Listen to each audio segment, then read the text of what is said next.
Hola jóvenes, buenas tardes. Buenas tardes, Hugo.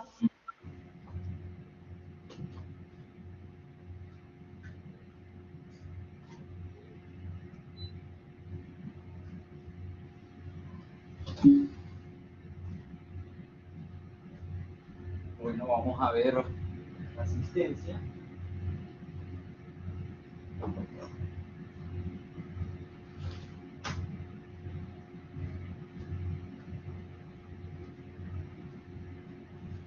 Vamos a ver quiénes estamos por aquí.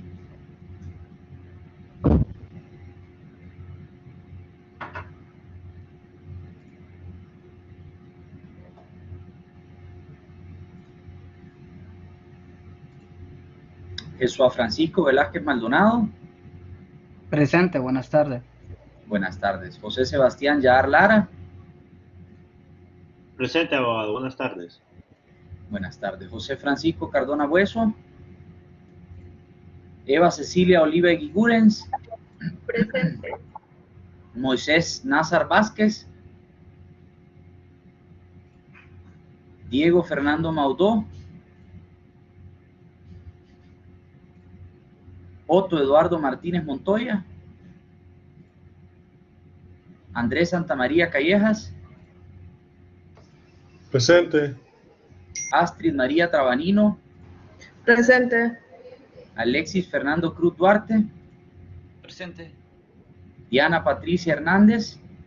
Presente, abogado. Florencia Celaya Reina. Presente, abogado. Buenas tardes. Buenas tardes. Kevin Josué Avilés Paz. Ángel Irías Corrales. Jaime Armando Andara Argueta. Presente, abogado. Buenas tardes. Buenas tardes. Carlos José Cobo Bustillo. Jennifer Fabiola Mendoza Romero. Y Giovanna Leticia Vanegas Rubio. Buenas tardes. Presente, abogado. Buenas tardes, Giovanna. Bien, entonces vamos a dar inicio a la clase y cuando vayan entrando, pues iremos marcando a los que van ingresando. Entonces, estábamos viendo el tema de la ley de conciliación y arbitraje y vamos a ver aquí una presentación que nos puede servir de ilustración. Solo permítanme compartirles la pantalla. Vamos a ver aquí. No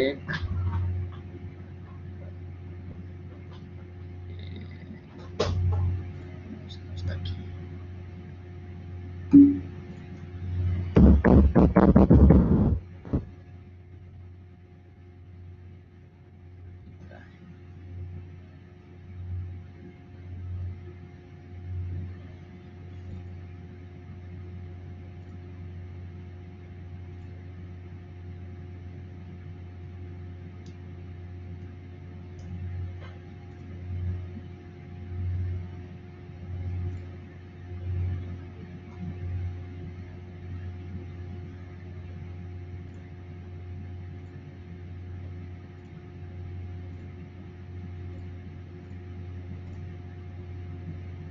Bien, entonces, ayer decíamos que el arbitraje tiene divisiones o características o clasificaciones propias del tipo de proceso al que nos estamos sometiendo, que en ese sentido nosotros podíamos tener procesos de arbitraje que fueran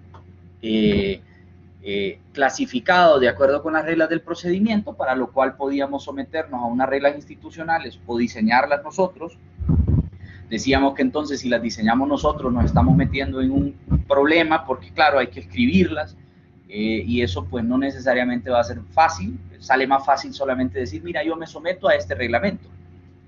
Y luego la otra clasificación decíamos que es conforme la naturaleza del proceso, o sea, conforme el fondo de la naturaleza de las reglas con las que se va a resolver el litigio. En la más frecuentada, se resuelven conforme a derecho, o sea, conforme al derecho positivo vigente, conforme a las leyes que están vigentes ya en determinado país. Y aquí incluso hay una posibilidad de que existan árbitros extranjeros, de que apliquen un árbitro extranjero la legislación nacional o un árbitro nacional la legislación extranjera.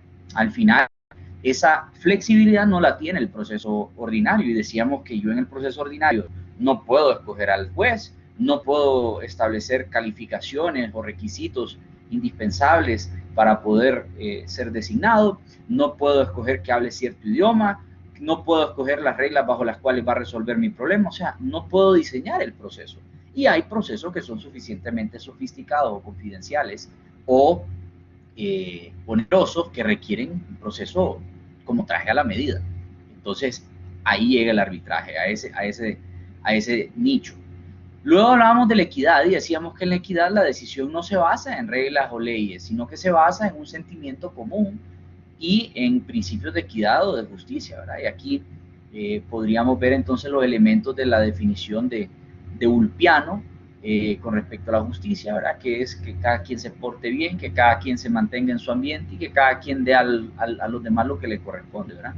Dar a cada Buenas quien tardes, abogado. Disculpe la interrupción. Presento a Otto Martínez. Buenas tardes, José. Abogado, estaba bien interesante la charla ayer, pero nos ¿Así te pareció? Sí, nos tuvimos que quedar en la parte de los call centers porque al parecer no había permiso para los abogados que no dieran clase, entonces Claro, nos hicieron tener que salir. No había permiso porque era de San Pedro. Ah, con razón, sí, pero estuvo muy interesante Sí. hasta que lo que pudimos escuchar. Sí, hombre, qué lástima que no escucharon lo de las sedes, Sí, no pudimos. que era la parte, digamos, de la carne al asador. Era lo que todos estábamos esperando, la verdad. Sí, hombre, qué lástima. Sí. Bueno, pues ni modo, habrá que ver si logramos tener un invitado especial a la clase, ¿verdad? Que todavía no he logrado cuadrar eso. Bien, entonces veo que están José Cardona, veo que está Carlos Cobos y Ángel Irías. Abogado, Dígame, Cardona. fíjese que me dijeron de que aquello del caso de Rosenthal sí no me pueden dar ahorita porque, ¿cómo se llama? Lo están manejando confidencial. Qué raro. Ah, pues Sí, sí. entonces, pero que se ocupaba algo más, que No, era solamente para fines didácticos o académicos, ¿no? En realidad, pues ya sabemos que la demanda está ahí, ya sabemos en qué etapa está el proceso, o sea que al final da igual, pues, igual nos van a dar para los chicles ahí, así es que preparemos la chequera, ¿verdad? Preparemos la billetera, que va a haber que pagar. Así de simple. Que ahí viene lo bonito ya, unos Sí, 3, 4 veces viene lo bonito. por eso es que ahí al final sale mejor negociar, sale mejor conciliar, negociar o mediar para que eso se resuelva ya fuera del CIADI, ¿verdad? Pero bueno, habrá que ver qué pasa. Gracias, Cardona. Entonces decíamos que el arbitraje puede ser técnico también cuando hay una ciencia, arte u oficio conforme o con base en la cual se va a resolver el litigio. Empezamos a ver la definición del término más importante, que es convenio, cláusula o pacto arbitral, ¿verdad? O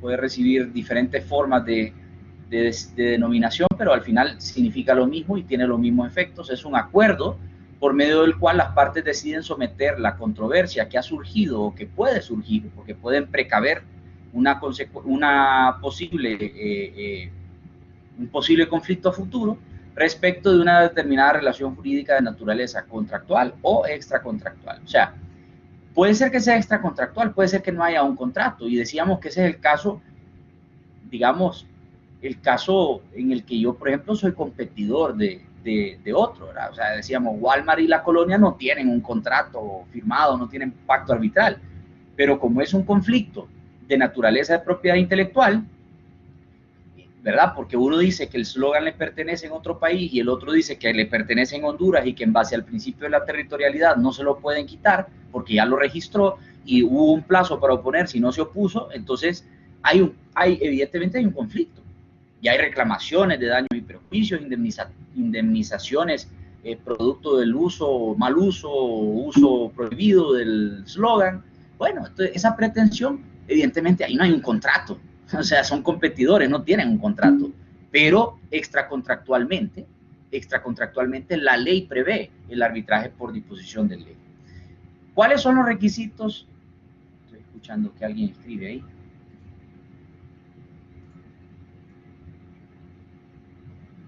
No hay problema, Moisés. Ya estaba marcado porque yo te debía una marca, así es que igual si no te hubieras conectado. Si me puede marcar a mí también, a Diego, porfa. Ok. Me falta Gracias. Kevin y Jennifer. Bien. Entonces, ¿cuáles son los requisitos? Debe constar por escrito. Y ustedes me van a decir, pero ¿y cómo va a constar por escrito ese de Walmart y la colonia? Ah, bueno, definitivamente es en la ley. Entonces está escrito.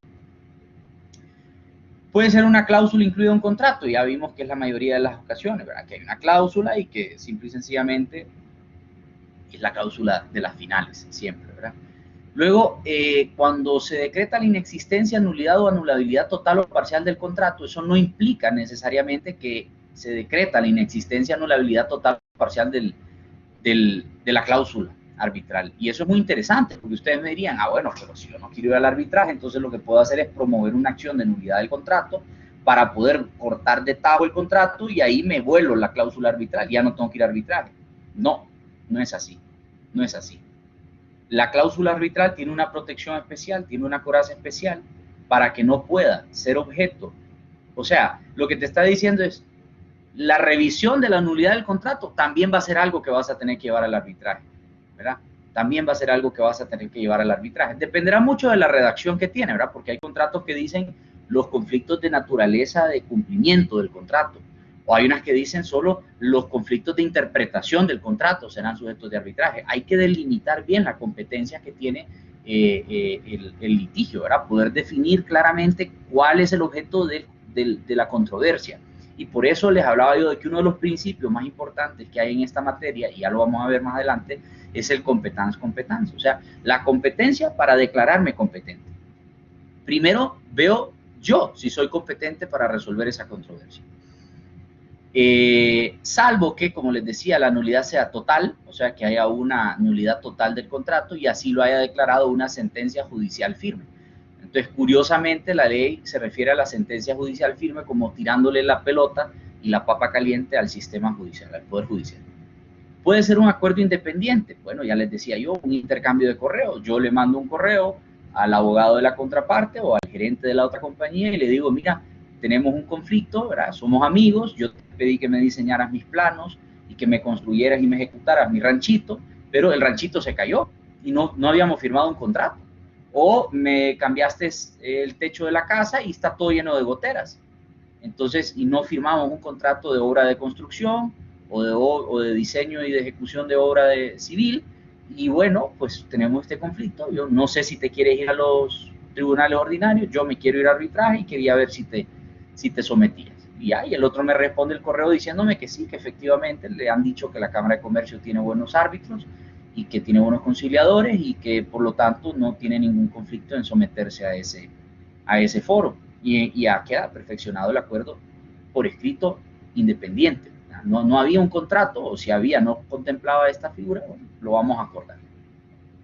Luego, el intercambio de cartas o cualquier otro medio de comunicación, ya pusimos el ejemplo del correo, y también está el tema de cuando la parte toma la iniciativa. Eso sería entonces una sumisión al proceso a posteriori, ¿ya? Entonces habría una sumisión tácita al arbitraje por la voluntad de la parte que llega y pudiendo rechazar o pudiendo objetar la competencia o la jurisdicción arbitral, decide someterse a ella y decide contestar la demanda sin oponer una excepción.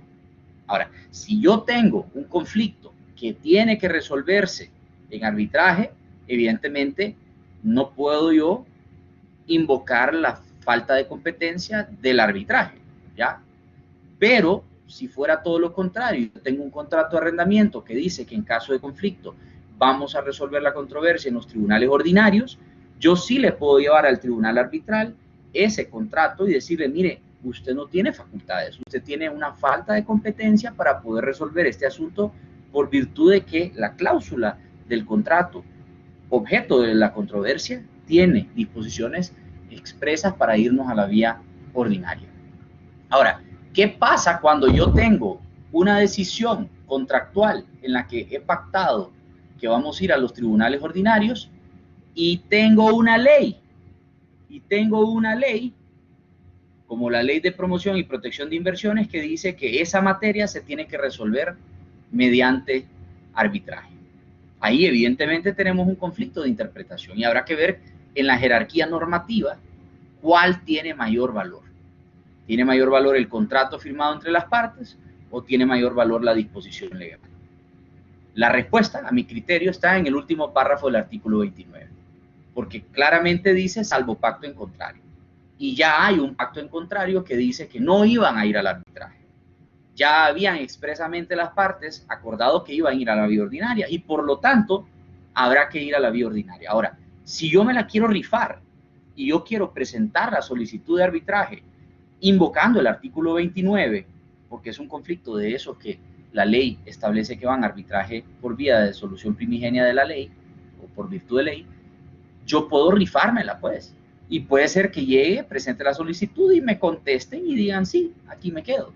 O puede ser que me contesten objetando la competencia. ¿Ya? Entonces, eso es una rifa.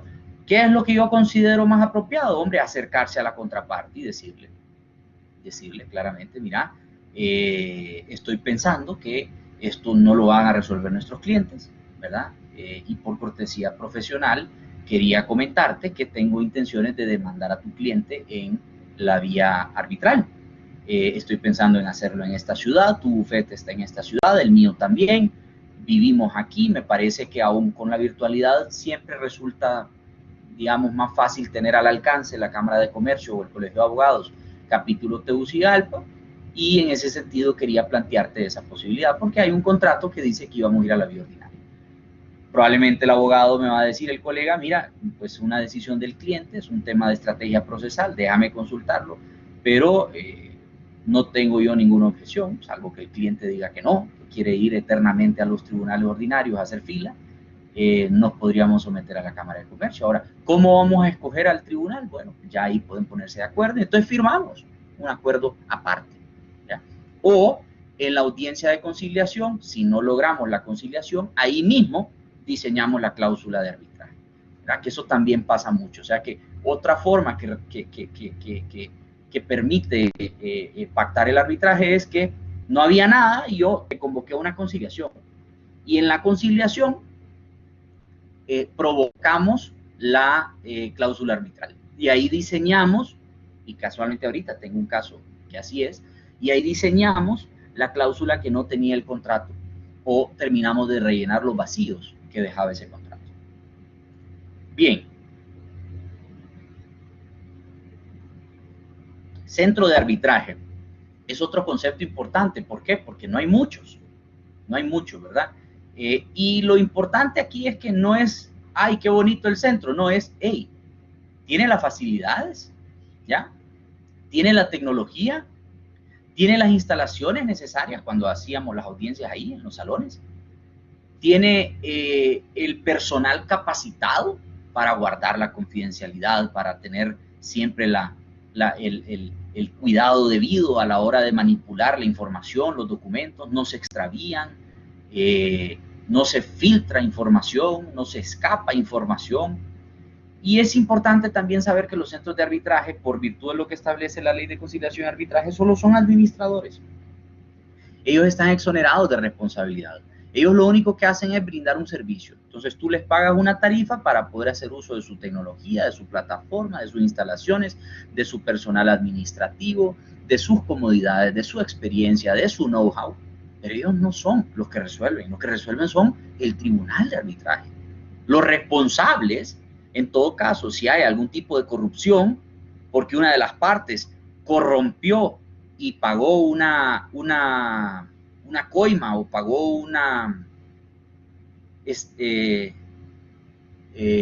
siempre se me va el término correcto y siempre digo coima o mordida, pagó un soborno, esa es la palabra, pagó un soborno al tribunal o a uno de los miembros del tribunal, eso no le corresponde a la Cámara de Comercio. Cámara de Comercio es otra cosa aparte. Ahora, evidentemente, al tribunal le va a afectar eso porque lo van a denunciar criminalmente. Si hay algún tipo de procedimiento sancionatorio a lo interno del centro, también los van a suspender o expulsar de los listados y nunca más van a poder volver a estar ahí figurando en esos listados. O sea, hay varias consecuencias. Y por eso es que yo les decía que nadie se quema.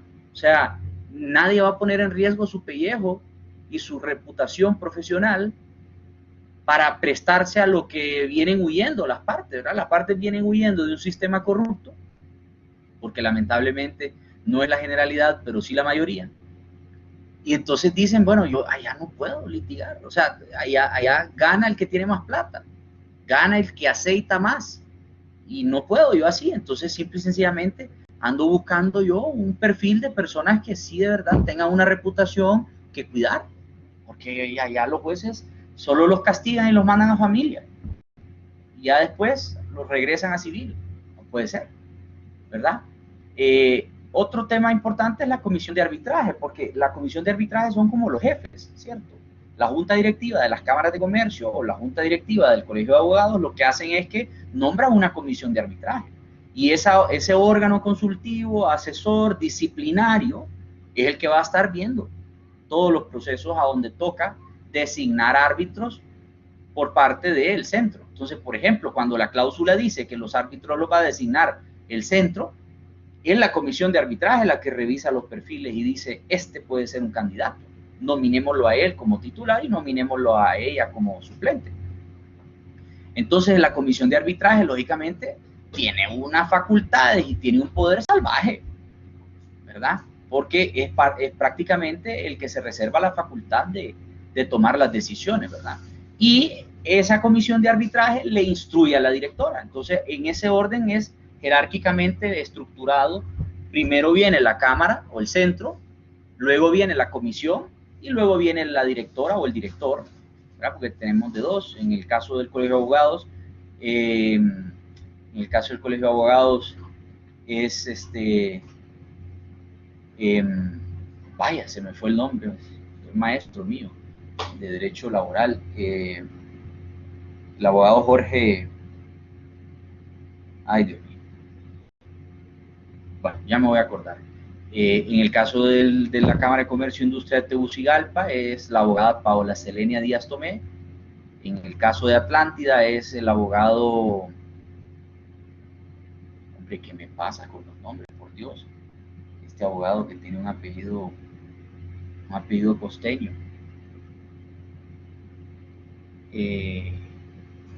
No puede ser. Ya les voy a decir yo.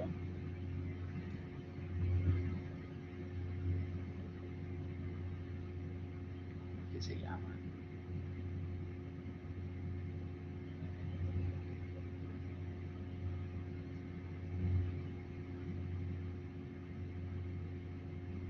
Félix Reyes Hyde. Félix Reyes Hyde.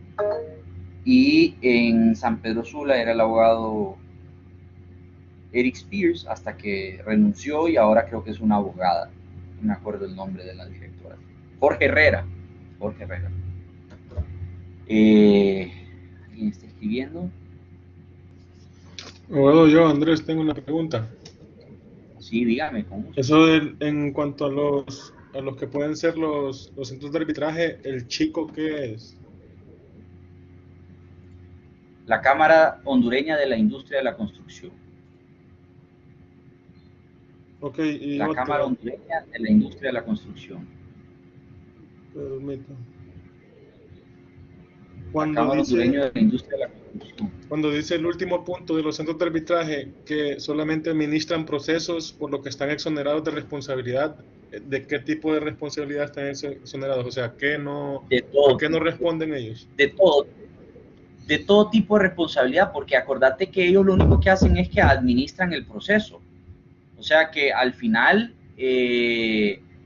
ellos no son quienes resuelven la controversia, o sea, que no tienen un nivel de involucramiento directo en el proceso.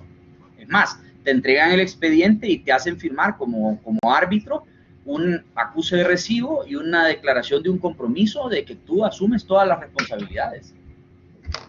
Entonces ya prácticamente la directora, el personal administrativo, la secretaria, el que limpia, la que limpia, el que sirve la comida, el que sirve el café, eso nada tiene que ver con el proceso. O sea, si el proceso se resolvió correctamente o erróneamente, eso ya es un tema del tribunal. Entonces el tribunal se impone, el tribunal asume, el tribunal recibe esa facultad, esa investidura, y el centro se hace a un lado. Ok, o sea, Además, ya no están en la audiencia. del laudo arbitral ya es responsabilidad de las partes. O... Después de que se te entrega y se te instala como tribunal, ni siquiera tenés que esperar el laudo. Desde que se instala el tribunal y ya aceptan el nombramiento los árbitros designados, se acabó. Ahí el centro le dice, bueno, ahora sí, a navegar solos. Ok, gracias. ¿Verdad? O sea que ya no hay una responsabilidad, Santa María. Ya simple y sencillamente ellos se hacen a un lado y te dicen, bueno, ahora ustedes van solos. Por esa razón. Yo eso que pongo de colegio chico es porque a mí me parece que ellos podrían tener sus propios centros, ¿verdad? O sea, como son asociaciones de carácter gremial, aquí podríamos tener cualquier asociación. Asociación de productores de azúcar, asociación de avicultores, asociación de ganaderos, cualquier tipo de asociación gremial puede tener su propio centro, cualquiera, cualquier colegio profesional, arquitectos, ingenieros, electromecánicos, abogados, periodistas, o sea, podríamos tener aquí miles de centros de conciliación y arbitraje, sin ningún problema, sin ningún problema. Pero bueno, pues no es fácil, o sea, no es fácil, pero es un buen negocio, ¿verdad? O sea, yo, por ejemplo, yo siempre he visto la oportunidad de tener un buen grupo de profesionales, ¿verdad? Y armar algo bonito con estos temas de centros de arbitraje. O sea, que sí, se podría, digamos, hacer una asociación de carácter gremial de abogados, y digamos, abogados especialistas, no sé, en una materia en específico, y ellos dentro de esa asociación formar su propio centro de conciliación y arbitraje. Bien, otro concepto importante es el concepto de listado. Solo permítanme un segundo.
Bien, el otro concepto de las tarifas es importante, o de los listados, porque de acuerdo con los listados es que yo puedo presentarme al público como una opción. O sea que evidentemente si yo tengo un listado que es raquítico, no tengo mucha opción para los clientes. Y entonces cuando vean el listado van a decir, nah, este listado no sirve para nada. Puede ser que digan, no van a decir eso, pues, pero digo que la carta de presentación de un centro es precisamente su listado, ¿verdad? De conciliadores, de árbitros, de secretarios, de peritos, de expertos y de árbitros internacionales o de lo que sea. Se puede integrar simultáneamente varias listas. Yo particularmente soy conciliador, árbitro y secretario, pero hay gente que dice, no, a mí la conciliación yo no puedo, no tengo la paciencia. Bueno, pues ya está, no se registra como conciliador. Ahora, tiene que saber qué es la conciliación, tiene que llevar los cursos, sí, pero no necesariamente lo van a designar. Si no le interesa que lo designen como conciliador, esto no es a la fuerza. Luego, si se te excluye de una lista, ahí sí automáticamente se te excluye o suspende del resto. O sea, que si yo hago algo mal en conciliación, no significa de que yo no voy a ser castigado a nivel de árbitro y secretario. No, me vuelan de todos los listados. Luego se actualiza cada cierto tiempo, ¿verdad? De acuerdo con las capacitaciones, tenemos que tener asistencia obligatoria a ciertas charlas, a ciertas capacitaciones, y por lo tanto siempre hay que mantenerse vigente, ¿verdad? Todos los días estar estudiando y de esa forma mantener un alto perfil en beneficio personal y en beneficio colectivo del centro. Y luego los perfiles con áreas de especialización suponen que cada árbitro designa cuáles son sus áreas de experticia, ¿verdad? En lo que puede sentirse más cómodo a la hora de resolver un conflicto. Entonces, si yo tengo experiencia en representación internacional, o en agencia internacional o en distribución internacional, bueno, perfecto, pues probablemente me van a designar para ese tipo de conflictos. O si tengo experiencia en propiedad horizontal, en condominio, o si tengo experiencia en propiedad intelectual, o si tengo experiencia en materia de inquilinato, arrendamiento y derechos reales, o si tengo experiencia en materia de prácticas anticompetitivas y competencia desleal, o si tengo mucha experiencia en temas marcarios, y de invenciones. En fin, cada quien decide de acuerdo con su conocimiento y su área de práctica más rígida, más fuerte, cuáles son las listas en las que quiere estar, en qué perfiles, en qué área de especialización quiere figurar. Medio ambiente, en fin, tantas cosas. Luego, el reglamento. El reglamento es importante porque, como les digo, es prácticamente el cuerpo normativo, lo que llamamos el soft law, ¿verdad? Es la parte procesal, adjetiva, a donde se regula de forma muy general cómo va a funcionar el proceso. Y hay reglamentos que tienen diferentes etapas, pero para el proceso arbitral que no se llaman igual en un lugar que en otro, ¿verdad? Yo les decía que el reglamento del centro de Tegucigalpa no es el mismo que el centro de San Pedro Sula, de Cortés, ni el de Atlántida, todos son diferentes. Es más, el reglamento de Atlántida, curiosamente, está también escrito en inglés, o sea que están buscando atraer un usuario que es extranjero, inversionista, que no habla el idioma y que puede perfectamente designarse un proceso para resolverse en otro idioma. Y por eso probablemente una de las calificaciones importantes de los listados va a ser si maneja o no otros idiomas distintos al español, ¿verdad? Hay mucho inversionista francés, italiano que hay por esa zona, entonces interesantemente puede ser que ellos puedan acudir ahí porque tal vez hay un mejor dominio del idioma inglés. Y lo otro es el tema de Próspera, ¿verdad? Próspera tiene también ya su propio centro de conciliación y arbitraje y evidentemente es otra opción para poder llevar los conflictos y resolverlos ahí. Ahora, no conozco los tarifarios, o sea, no sé qué tan caro es, no conozco los listados de árbitros, no sé quiénes son, pero igual tampoco conozco los listados de árbitros en Ceiba y en Cortés. O sea, sé de Cortés sí los conozco, pero de Ceiba, o sea, puede ser que sea interesante, que resulte interesante el reglamento que ya habíamos visto, ¿verdad? Del PAC, ¿verdad? Del Próspera Arbitration Center. Así es que en ese sentido ya tenemos más opciones. Y en cada una de las sedes va a haber centros de conciliación y arbitraje. Entonces, porque ya vimos que hay arbitraje obligatorio. Entonces, en ese sentido, ahí, curiosamente, también vamos a tener esa posibilidad de llevar nuestros conflictos. Imaginémonos entonces que la sede de Orquídea tenga especialización en materia de productos perecederos, de productos comestibles, ¿verdad? Porque parece que ahí lo que van a hacer es tener producción agrícola. Bueno, entonces, si ellos tienen una gran experiencia en esa materia, yo tengo un contrato que se refiere a esa materia, probablemente lo mejor sea que resolvamos el conflicto de acuerdo con ese reglamento de ese centro, ¿verdad? O en materia de turismo, bueno, puede ser que Próspera adquiera una experiencia interesante y que los clientes que están acostumbrados al derecho anglosajón digan, bueno, yo prefiero que a mí me apliquen la ley de Delaware, ¿verdad? O la ley de Nueva York, o la ley de Miami, o la ley de, no sé, de cualquier de Texas, en vez de la ley hondureña. Y por lo tanto me gustaría firmar un contrato que se sujete a reglas y a leyes extranjeras y que se resuelva en idioma extranjero y que los jueces sean extranjeros. Eso solo lo puedo hacer en arbitraje. Eso lo vamos a poder hacer y por eso es importante el reglamento, ¿verdad? Y por eso a la hora de escoger el reglamento, uno como abogado revisor, asesor del contrato, tiene que tener cuidado qué es lo que hace. La cláusula arbitral no es, pasemos ahí, no, hay que revisarla, hay que verla bien, hay que entender qué es lo que me está pidiendo la contraparte, ¿verdad? Yo ahorita esto que estaba hablando era con un cliente minero que tiene un proyecto minero en el sur del país y está viendo la posibilidad de firmar un contrato con una contraparte de Honduras. Entonces, claro, las preguntas para él es, mira, él vive en California, ¿te sientes cómodo con arbitraje en Honduras? ¿Quieres tener tu arbitraje en California? ¿Prefieres que los árbitros sean hondureños o extranjeros? ¿Qué idioma prefieres para el arbitraje? ¿Te gustaría 1 o 3 árbitros, o 5 o 7? Todas esas cosas hay que hablarlas con el cliente, ¿verdad? Para que luego no hayan sorpresas. Y aquí viene la parte entonces de la escogencia de la norma sustancial, claro, porque una cosa es la norma sustancial, o sea, la que va a marcar la revisión del fondo del litigio, y otra es la procesal, que solamente va a marcar las reglas aplicables a el proceso, ¿verdad? Número de audiencias, mecanismos de notificación, plazos para tal o cual cosa, cómo se lleva a cabo la recusación, cuando hay excepciones, cómo se plantean, si es por escrito, si es virtual, si es en inglés, si es en español, si se requiere o no se requiere de ciertas formalidades. Al final, los reglamentos, entre menos rígidos son, entre más flexibles son, mejor. O sea, el reglamento no tiene que ser como el CPC, ¿verdad? 1000 artículos o más. No, la realidad es que lo que está buscando el reglamento es ser un instrumento orientador, ya que permite sentar algunas bases de cómo va a funcionar lo básico, pero todo lo acuerdan las partes, en realidad.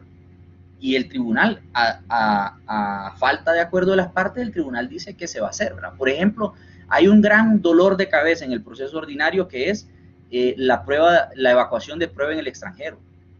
O sea, evacuar prueba en el extranjero para un proceso ordinario hay que esperar el exhorto, y el exhorto se envía y el otro poder judicial, y entonces ahí ya el juez ya no es quien está evacuando el medio de prueba, sino que lo está haciendo otro de su mismo rango en otro país, que no necesariamente va a ver lo que uno quiere ver. No, en el tribunal de arbitraje nos montamos todos al avión y nos vamos a evacuar la prueba y se acabó. El tribunal tiene anexa jurisdicción a donde sea que vaya.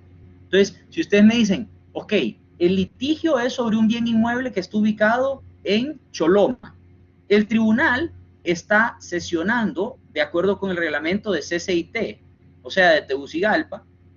Hay un árbitro de La Ceiba, otro de Roatán y otro de San Pedro Sula, y ninguno de ellos está en la misma ciudad y están todos llevando el mismo proceso. Y ustedes me dirán, bueno, cuando haya que hacer la evacuación de la prueba in situ, de la inspección in situ, va a haber que ir a Choloma. No es ni San Pedro, ni Tegucigalpa, ni La Ceiba. Va a haber que ir a hacer la inspección a Choloma. Eso, en la vía ordinaria, supone que tiene que haber comunicación entre un juzgado y el otro. Porque el juez que está sentado en Francisco Morazán no puede ir a evacuar una prueba a Cortés. No puede. No puede. Es imposible que haga eso. En el arbitraje sí se puede. Entonces, imagínense cuánto tiempo nos ahorramos. Cuánto dolor de cabeza y gasto nos ahorramos. De que nos montamos todos en el carro, lo alquilamos, nos vamos todos en un bus. O ahorita, bueno, con pandemia, lo que hicimos fue que cada quien se fue en su vehículo y nos reembolsaron el gasto de combustible. Y fuimos a Choloma, fuimos a ver, hicimos la inspección. ¿No? Perfecto. Levantamos el acta de que hicimos eso, filmamos todo, nos trajimos eso. Y ya está, se evacuó el medio de prueba. Igual pudo haber sido ir a hacer una inspección a Panamá. porque había que ir a ver al registro mercantil de Panamá si estaba o no estaba una anotación. Me parece ridículo. Hay otros modos de probar eso, puede ser una certificación o una constancia del mismo registro, pero bueno, imaginémonos que hay que ir a ver una base de datos que está en una computadora, en un banco que funciona en Panamá y que por razones de custodia no puede nadie llegar ahí a extraer información, sino que tiene que llegar ahí a verla y a visualizarla sentado ahí, con un especialista en IT que va a estar ahí sentado viendo que yo no me lleve nada de lo que no puedo ver o que no estropee algo. Bueno, esa prueba la puede evaluar un tribunal arbitral. Entonces, claro, se simplifica todo. El tarifario es muy importante y nadie lo revisa. Es muy importante comparar, o sea, cuál es más caro, cuál es más barato. A la hora de la hora, yo lo que quiero es lo mejor. O sea, yo no ando viendo precios porque lo que quiero es lo mejor. Probablemente le doy más importancia al listado que al tarifario, pero el tarifario no deja de ser importante porque tengo que sacar la plata para pagar. ¿Ok? Tribunal arbitral. El tribunal arbitral, evidentemente, como les decía, puede ser 1, 3, 5, pero siempre impar. ¿Ya? Siempre impar.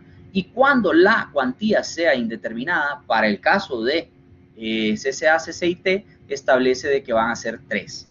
O sea, cuando yo no digo cuánto es la cuantía, porque no tengo todavía determinado el monto de la reclamación, o se trata de un asunto que no tiene cuantía, ¿ya? O sea, que es una pretensión que no tiene, no está monetizada, o sea, que no tiene cuantificación de moneda, entonces en ese caso puede ser una obligación de hacer o de no hacer, y en ese caso, evidentemente, también son 3 árbitros. Para el caso del reglamento, como les digo, CCA, CCIT, que es el que yo de momento integro, aunque estoy justamente recibiendo las capacitaciones para integrar el del Colegio de Abogados también.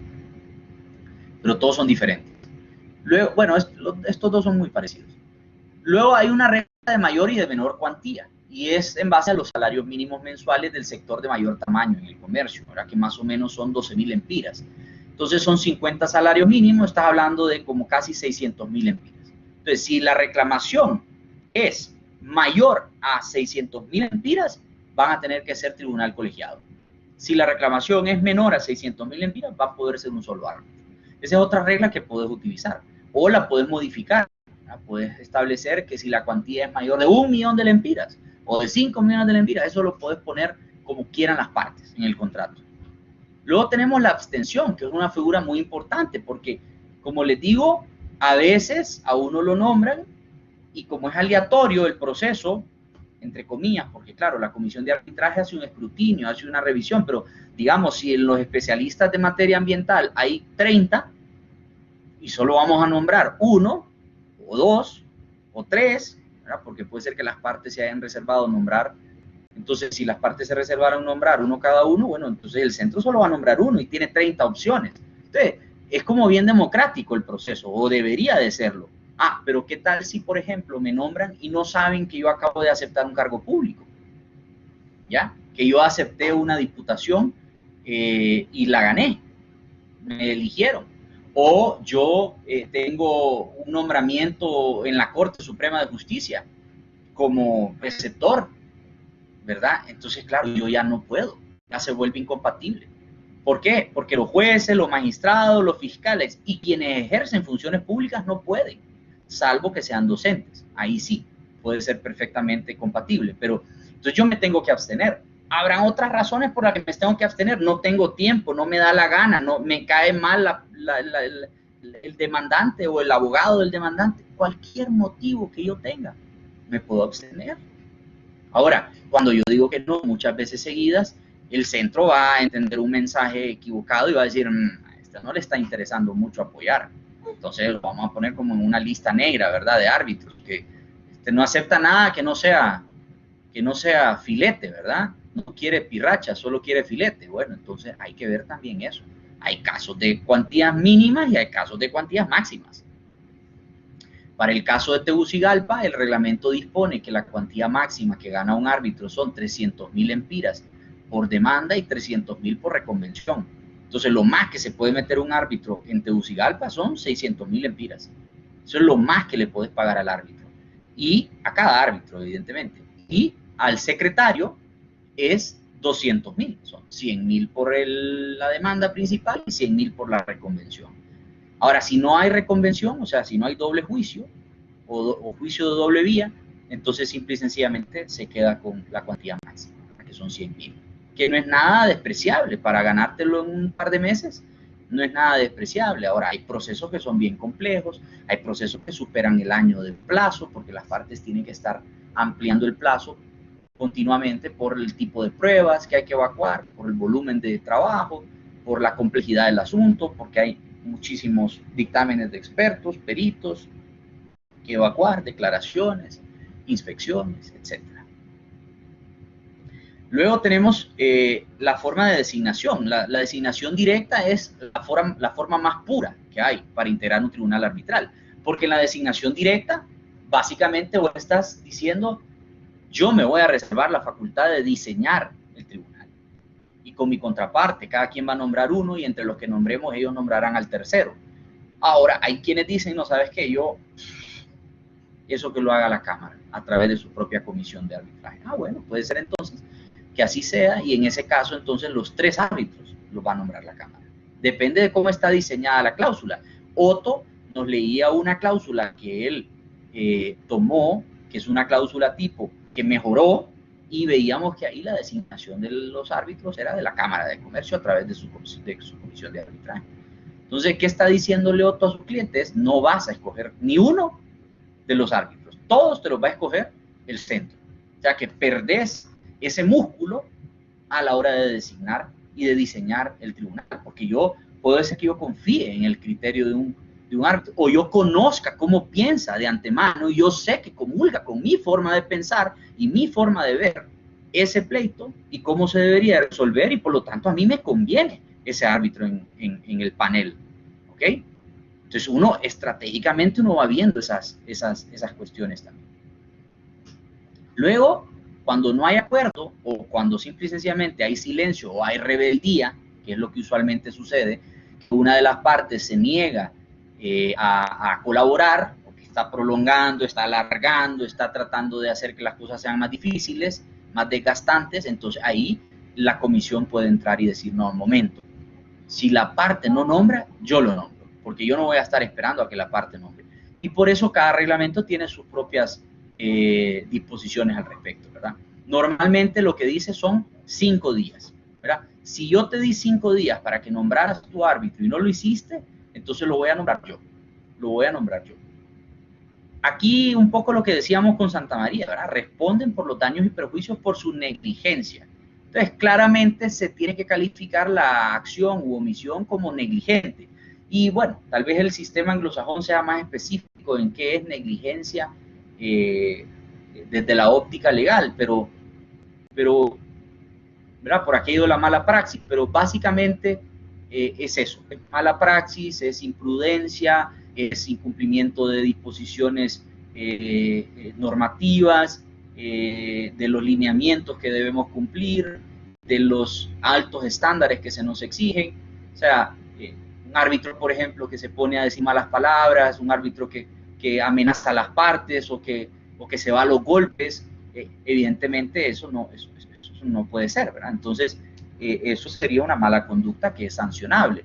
Y un árbitro negligente que simple y sencillamente no va a las audiencias, se queda dormido, no estudia el caso, se equivoca cuando resuelve, también eso evidentemente va a generar un perjuicio, y el responsable no es el centro, el responsable es ese tribunal, porque está ahí una persona incompetente. Entonces a esa persona incompetente hay que recusarla, ¿verdad? Y por eso usualmente la recusación es una figura que no deja de estar vigente a lo largo del proceso, porque puede ser que sobrevenga una razón para la recusación, ¿verdad? Como les decía yo, eso de ya está instalado el tribunal, ya están aceptados los nombramientos y las designaciones, y de repente me encuentro yo que el abogado de la contraparte está saliendo de echarse tragos de un hotel con uno de los árbitros. ¡Ey! O sea, ¿qué cosas estabas platicando? Ya sabes que es mi contraparte.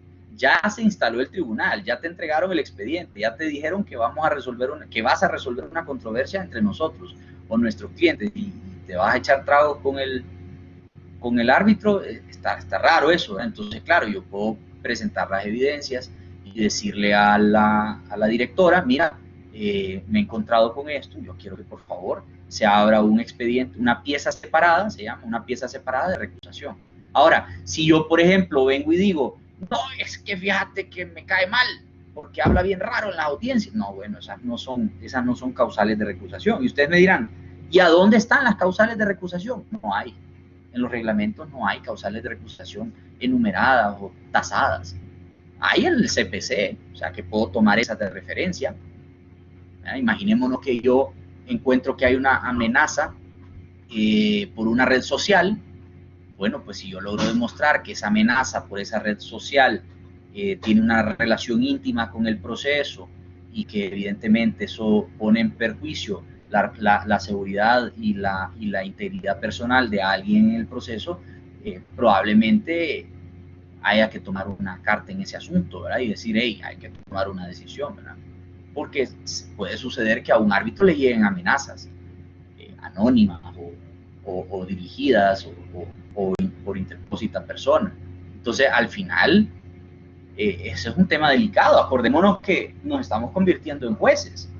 Nunca han matado a un árbitro, nunca han herido a un árbitro por un tema que tenga que ver con un proceso, pero tampoco estamos exentos de eso, ¿verdad? Y siempre, en las audiencias físicas, siempre hay que pasar por el detector de metales.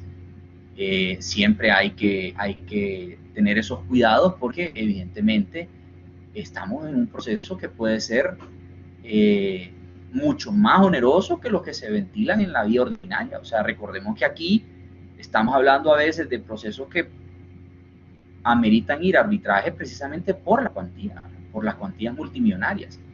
O sea, yo les digo, yo he visto procesos de más de 20 millones de dólares y cuando uno tiene esas cuantías, uno dice, wow, estas cosas son delicadas. O sea, yo aquí voy a resolver un pleito carísimo, carísimo, no es cualquier cosa la que está sucediendo, ¿verdad? Entonces hay que tener siempre esa óptica de responsabilidad. Ahora, eso no marca la pauta de cómo me voy a comportar. Yo tengo que ser igual de responsable cuando tengo una cuantía de 50,000 lempiras que una de 50 millones de lempiras. Pero evidentemente es un tema que hay que ver. O sea, 20 millones de dólares son pretensiones bastante altas. Y aquí la vida no vale nada, señores, ¿verdad? Ahora, se supone que el nivel de las personas que litigan en arbitraje es un poquito más sofisticado, es un poquito más respetuoso, pero yo no, o sea, yo he visto amenazas en medio de las audiencias, yo he visto a alguien golpear la mesa y pararse y entonces nos vamos afuera. O sea, yo he visto eso, lo he visto como parte y lo he visto como árbitro. He tenido que calmar a las partes, sobre todo las partes que no, los abogados estamos, bueno, nos acostumbramos a esto. O sea, por ejemplo, ser cínico, ¿verdad? Entre abogados no supone que saliendo de la audiencia no nos podemos ir a echar un trago los abogados. No hay ningún problema, somos colegas, de esto vivimos y todo lo que dije en esa audiencia era, hey, no hard feelings, esto no es personal, no te lo tomes a personal, pero entre las partes es diferente porque él no es abogado, él es un gerente o un CEO y él no entiende o ella no entiende de estas cosas. Entonces, lo que siente es que el abogado le estaba faltando el respeto, que le estaba burlando, pero no es así. Bueno, yo recuerdo, por ejemplo, una vez que yo sentí que yo ya estaba en peligro, yo le pedí al testigo, bueno, en este caso no era testigo, era un experto, yo le dije, pues, mire señor, usted es un perito experto, quiero presentarme, mi nombre es Juan Diego, y ya le empecé a explicar y le dije, mire, la forma en la que se va a evacuar este medio de prueba supone que hay un contrainterrogatorio que le voy a hacer yo, junto con mis compañeros de representación procesal, y vamos a tocar temas que puede ser que lo incomoden. Y en ese sentido van a haber temas que algunos son íntimamente relacionados con el asunto, objeto de la controversia, pero además le pueden afectar a nivel personal. Y por nivel personal me quiero referir a que le pueden afectar de manera laboral. Y yo no quiero bajo ninguna circunstancia que usted sienta que su trabajo y que su sustento y su salario peligra después de estar sentado en esa silla. Y quiero, por cortesía profesional y además por respeto a usted, ofrecerle que se levante y que se vaya de la sala y que abandone este medio de prueba. Porque lo que vamos a hablar aquí son temas que le van a afectar. Yo le puedo asegurar que usted se va a salir de esta sala y no va a pasar absolutamente nada y su vida sigue igual. Pero si usted se queda sentado y usted acepta que yo lo contrainterrogue, saliendo de esta sala usted puede que no tenga más trabajo. Entonces, claro, la contraparte, objeción, su señoría, el abogado Lacayo está amenazando. Yo no estoy amenazando, yo estoy cortésmente invitándolo a que se retire de la sala, porque lo que voy a preguntar, una vez que yo inicie mi interrogatorio y el tribunal permita que yo continúe con él, aquí la cuestión se va a poner bastante tensa. Y entonces, bueno, empezamos el interrogatorio y yo empecé preguntándole a él a dónde trabajaba. Y entonces él me dijo que él era asesor privado y que él era un contador público y que tenía una especialización en no sé qué y no sé cuánto. A todo esto yo ya había hecho la tarea, yo ya tenía todas las investigaciones, yo ya tenía todas las pruebas para mostrarle al tribunal y bueno, y comencé. Y le dije, ok, perfecto. Usted no ha dicho en ningún momento que usted era un empleado de tal banco. Yo tengo las pruebas de que usted es empleado de ese banco. Su señoría, aquí tengo un contrato de trabajo en el que él ocupa un cargo directivo en el departamento contable de este banco.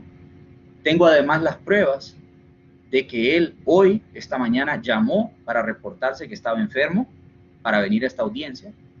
Tengo pruebas para demostrar que el contenido de ese informe no lo escribió él, que lo único que él hizo fue estampar su firma y decir que es el autor de ese informe. Y a lo largo del interrogatorio le voy a hacer preguntas que van a demostrar que él no tiene ni una tan sola pizca de idea de lo que dice ese informe, que se lo escribió el propio cliente. Y le pagaron una cantidad para que él simple y sencillamente prestara su firma y viniera hoy aquí a hacer la patarata. Entonces ya se empezaba a poner el tenso, ¿verdad? Porque ya sabía que yo sabía. Quiero que sepa que yo ya hablé con su jefe, con el abogado fulano, a quien conozco. Me dio todas las referencias suyas. Aquí está el perfil de LinkedIn, a donde dice claramente a dónde ha trabajado este señor y a dónde trabaja actualmente.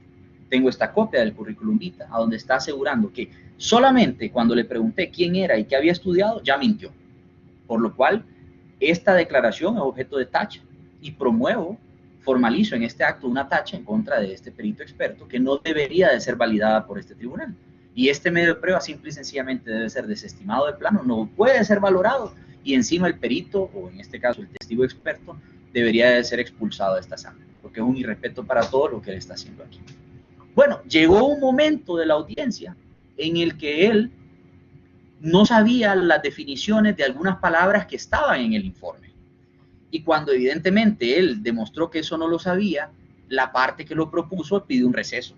Evidentemente no había ahí ninguna escapatoria, entonces pidieron un receso para como decirle a él, porque otra cosa es que uno no puede estar viendo. Normalmente el experto tiene la tendencia de voltear a ver al abogado o a quien lo ha contratado para como querer validar si respondo o no respondo. Y el tribunal es bien estricto en eso. Ahora todos nos vemos las caras porque estamos todos ahí en mosaico, ¿verdad? En cuadritos en la pantalla. Entonces todos nos estamos viendo, pero si hay y el tribunal interpreta que las partes están haciendo algún tipo de gesticulación para poder orientar al testigo o al experto, hasta ahí llegó. O sea, el tribunal dice, bueno, esto aquí se acaba, yo no voy a estar permitiendo que aquí estén ustedes ilustrando al experto qué tiene que responder y qué no. Pero, curiosamente, cuando regresamos del receso, entonces, ya un poquito más calmados, le volví a ofrecer lo mismo y le dije, mire, voy a hacer otras preguntas que son todavía más delicadas. O sea, yo vengo empezando con este interrogatorio y no hemos ni siquiera entrado a la materia. Entonces, quiero volverle a ofrecer que se levante, que acepte su tacha y que diga que usted no hizo el documento y que se retire. ¿Cómo va a creer que no sé qué? Bueno, aquí existe una ley en Honduras que se llama la ley de la colegiación obligatoria. yo aquí tengo un estado de cuenta de la deuda que usted tiene con su colegio profesional. Es más, ese estado de cuenta está acompañado de una constancia que dice que usted nunca se colegió. O sea, que conforme a la legislación hondureña, ese documento que está presentado carece de todo tipo de valor. No tiene ningún tipo de sustento. Además de todo lo que hemos visto, quien lo firma no tiene ninguna colegiación, no está al día con ninguna colegiación, no tiene ningún sello profesional, no tiene ningún carnet profesional. Simple y sencillamente, el tribunal no le puede dar valor a algo que hizo cualquier pelado. Y ahí sacaban la pistola y me disparaban. Pero entonces quiero que vean ustedes que al final importa mucho el tema de saber todo y de tener claridad de qué es lo que está pasando. Porque son cuantías importantes que se te pueden ir al carajo solamente porque el perito no pagó la colegiatura. Solamente porque le mintió al patrono, porque no hay independencia. Entonces, claro, lo bonito es que en esa ley, para ese profesional en específico, decía que si trabajaba de planta como contador en una institución y sobre todo financiera, no podía dedicarse al ejercicio profesional de forma independiente. Entonces estaba tachado por arriba, por abajo, por un lado, por el otro, y qué horrible, ¿verdad? Porque imagínense él cómo se fue sintiendo, y yo le ofrecí que se levantara de la silla y que se fuera y que no volviera nunca más, pero él no quiso. Y eso me obligó a mí a tomar una decisión que era incómoda. Ahora, que puede ser que ese hombre me encuentre a mí en el supermercado y me quiera golpear o hacer otro tipo de... Puede ser que sí, puede ser que él haya podido perder su trabajo. Evidentemente, yo llamé a mi colega y le dije, mira, no lo despaches.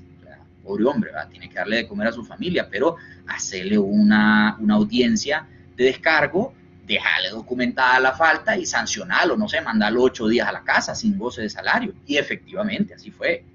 Ya, yo no quiero que él pierda su trabajo, pero le ofrecí de buenas, por cortesía, para que, por eso dicen que los abogados no tenemos corazón, que somos unos tales por cuales, porque claro, como tenemos que ser rígidos con la aplicación de la norma, nos pasamos por encima los sentimientos de las personas. Entonces, cuando hay que aplicar la ley y no hay que ver si es triste o es feliz el resultado, hay que hacerlo. Y como árbitros nos toca también. A veces cuando somos árbitros parte, que es el siguiente punto a discutir, es el árbitro que designa la parte. No significa que le va a dar la razón a la parte, no, todo lo contrario. Lo que quiero poner es ese ejemplo a donde a mí me designan una de las partes y no le doy la razón a quien me designó. Porque, ojo, el hecho de que a mí me designe la parte no significa de que yo le voy a dar la razón a quien me designó. No, solo es que me está confiando un asunto que quiere que yo le ayude a resolver, pero que le ayude a resolver con base en la ley. Y si la ley dice que no tiene la razón, no tiene la razón. Y si la ley dice que lo tengo que condenar en costas, lo voy a condenar en costas. Entonces, ese amigo que te llama y te dice, mira, tengo un cliente que tiene un conflicto de esto y nos toca nombrar al árbitro, ¿te apetece? ¿Te llama la atención? ¿Tenés conflicto? No, hermano, no tengo ningún conflicto.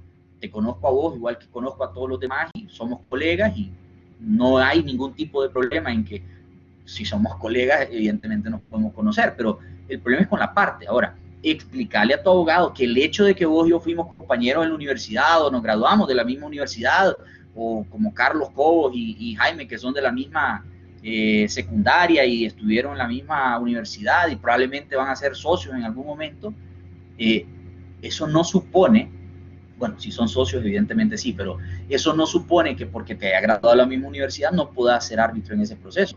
Pero al cliente hay que educarlo, entre comillas, y decirle, mire, el hecho de que nosotros estemos nombrando a Juan Diego no significa que Juan Diego va ahí a defendernos o que él nos va a dar la razón, no, él lo estamos nombrando porque confiamos en su criterio y sabemos que puede ser un buen elemento en el tribunal, porque conocemos cómo piensa, hemos leído sus libros o sus escritos o sus papers, o sabemos qué tipo de concepto tiene de esta materia en particular, o simple y sencillamente es una referencia en esa materia.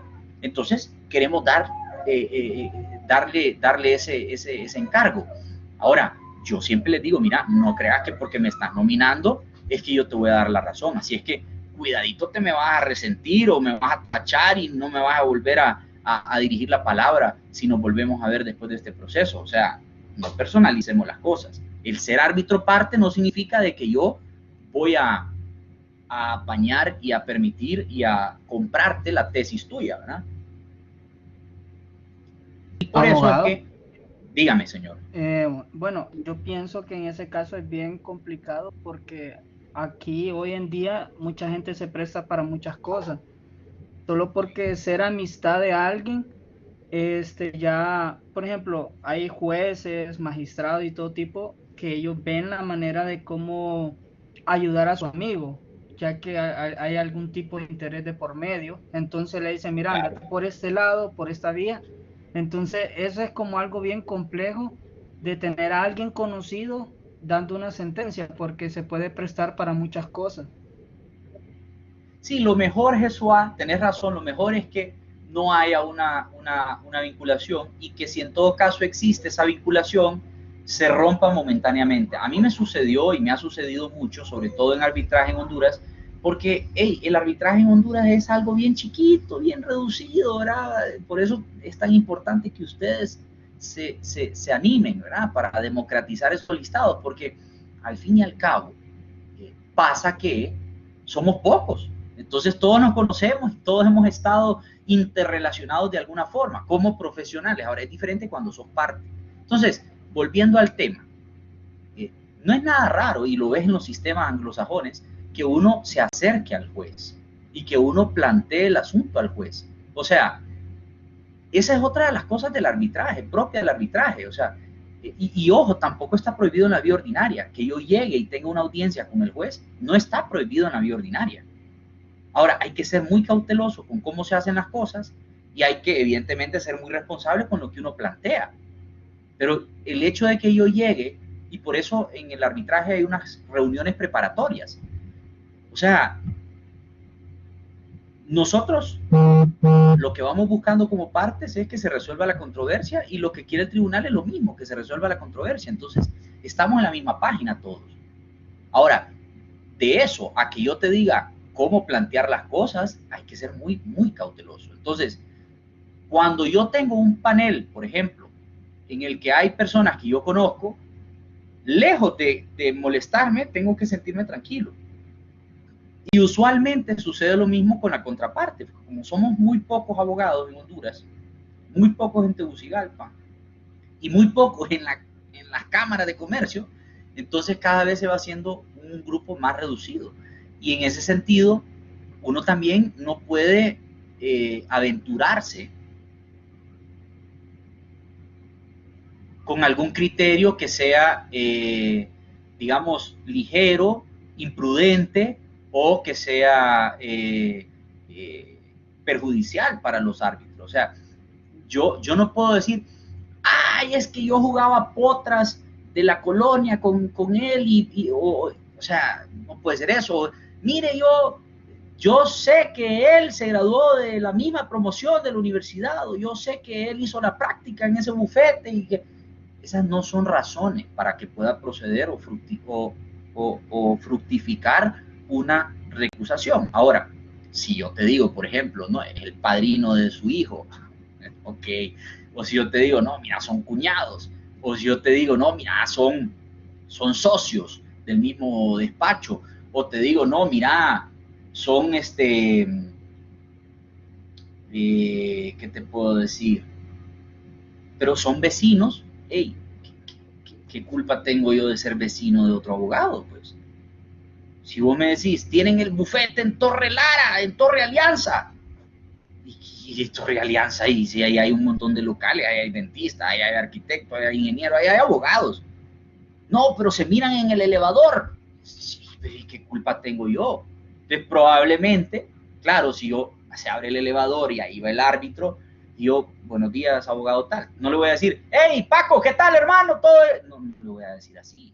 Pero si va en el elevador, no te montes, pues, porque puede ser que alguien ahí malinterprete, o que vayan a pedir las grabaciones para ver cuántas veces coincidieron en el elevador para platicar del caso. O sea, lo podés llevar al colmo y al extremo, lo podés llevar al extremo, pero también uno sabe, pues, uno sabe qué cosas son prohibidas y qué cosas no son prohibidas. O sea, uno tiene que tener ese cuidado, ¿verdad? De no tener comunicación directa, de no tener un chat directo, de no tener varias cosas que evidentemente lo pone a uno en una situación de imparcialidad, de parcialidad y no de imparcialidad, que es lo que debería de caracterizar al árbitro siempre. Entonces, que tampoco los abogados de parte los pongamos en esa situación incómoda. Y muy importante es que cuando uno nombra al árbitro parte y uno luego lo quiere señalar o recusar, solo puede ser por causas que sobrevienen su nombramiento, o sea, después de ser nombrados. Lo cual significa que todo lo que había antes de ser nombrado se supone que ya lo sabías. ¿Ya? Entonces ya no puedes venir aquí a escarbar lo que ya estaba enterrado o a desempolvar lo que ya estaba abandonado.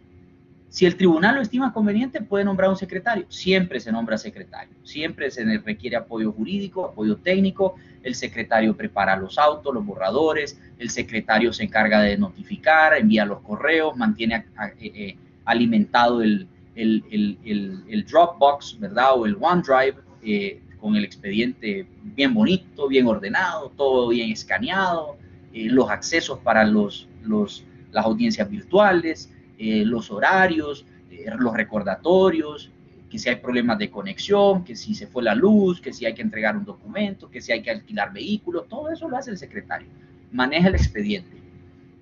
El arbitraje multipartes, es muy importante saber esto porque no todos los reglamentos lo tienen y evidentemente es lo que llamaríamos un litis consorcio, ¿ya? Es lo que llamaríamos en materia procesal ordinaria un litis consorcio, que puede ser activo o que puede ser pasivo, que puede ser natural o puede ser necesario.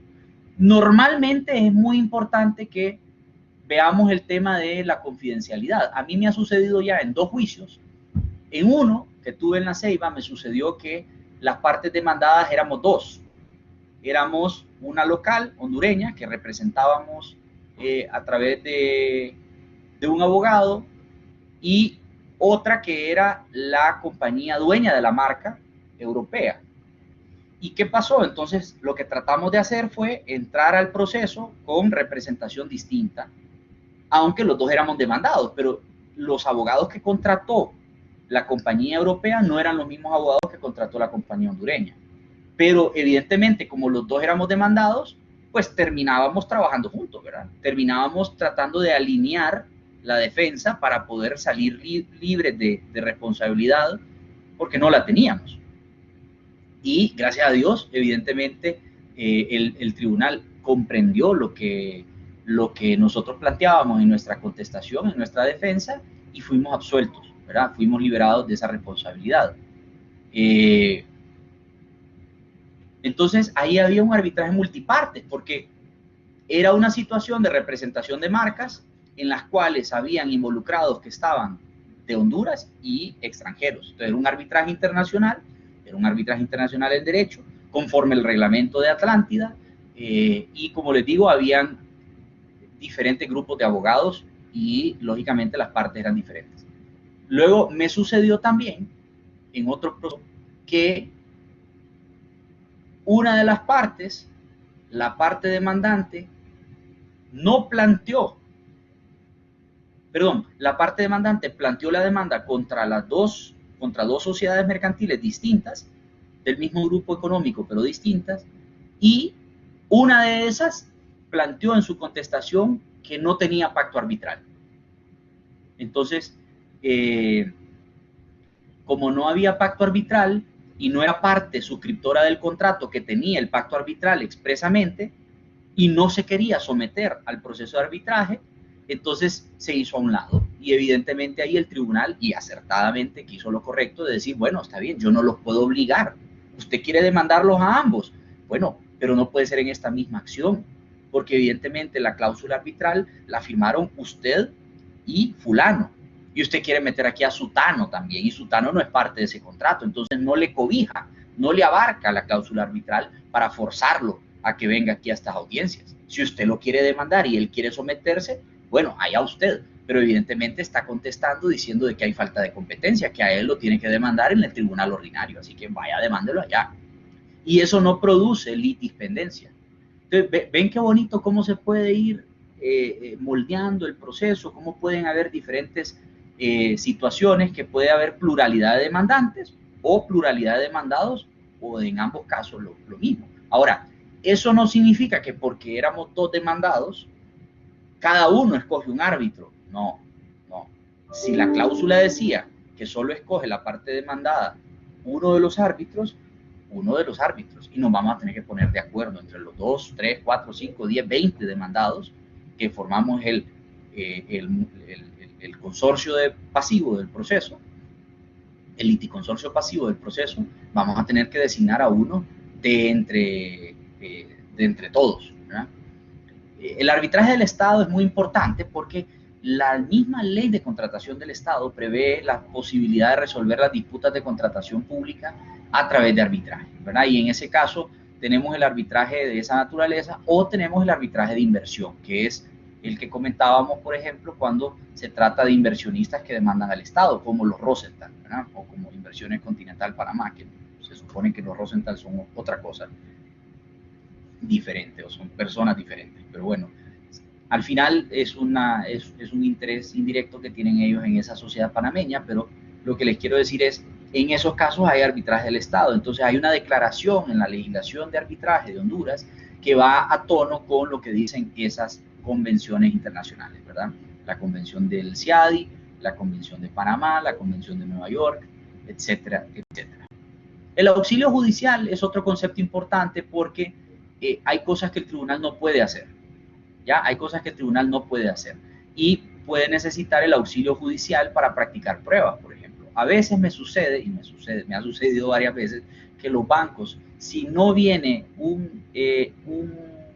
una comunicación, un mandamiento judicial, no te dan nada, porque invocan el Código de Comercio en cuanto al silencio bancario, ¿verdad? O a la fiducia bancaria.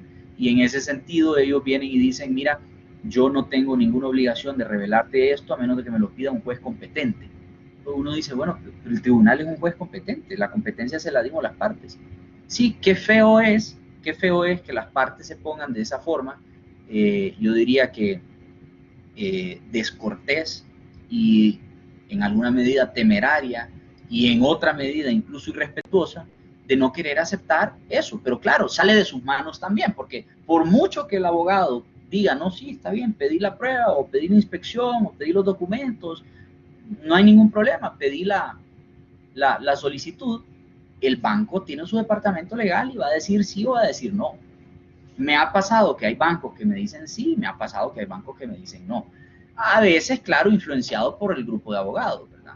Entonces el grupo de abogados se acerca y hace la tarea, ¿verdad? Y le dice, mira, no vayas a dar esa información, invoca este artículo y tal. Pero bueno, sucede mucho, por ejemplo, en temas de pólizas de seguro, ¿verdad? Que uno tiene que ir a ver el expediente, que tiene que ir a ver la póliza, que tiene que ir a ver si existe o no existe una fianza, si se puede o no se puede ejecutar, si hay o no hay medidas precautorias que le afecten.